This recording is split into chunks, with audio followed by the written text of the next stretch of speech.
uyabona ringama comments ama comrades nabathize uyabona ukuthi umkhwanazi engagcina esuspendiwe noma esusiwe esikhundleni ngoba uyabona banomgxeka ukuthi kungani ezokhuluma emphakathini, why lento engahendishanga internally, why engavulanga amacala abopha abantu. Iqiniso ukuthi uze emphakathini ngoba vele isystem kwayena engasayithembi ngoba ithinta abaholi abaphezulu.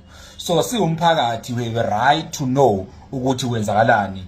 Umkhwanazi wenze kahle, njalo umkhwanazi Shamase wenze kahle ukuthi usitshele siwumphakathi ngoba zimpilo zethu lezi, ikusale ingane zethu leli ukuthi singaba nezwe la khona abaholi abaphezulu benza ubugebengu bese kuthiwa kumele kuthulwe ungashiwe emphakathini. Thina siyabonga ukuthi ube nesibindi sokuthi usitshele ukuthi kwenzakalani.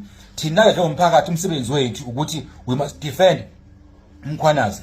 So today ngenza i-call yokuthi uma nje umkhwanazi eke wasuspendwa noma wamiswa, we must stand up.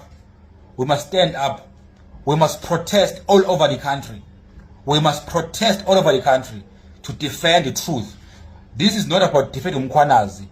Ukudefenda izwe lethu. We must defend izwe lethu ngoba we can't be hijacked by criminals. Bese kuthi labo who are fighting with criminals kube yibona who get penalized ngokulwa nobugebengu. So we are saying big up kumkhwanazi. Uma nje bebamthinta akube ukuthi thithisa sonke seyizwe, asisukume nsime ngenyawo.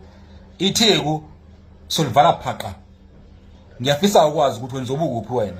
Hlanganeni manje bamthinta, hlanganeni sivale itheku, sivale yonke South Africa yonke, KZN South Africa thanqa ayivalwe.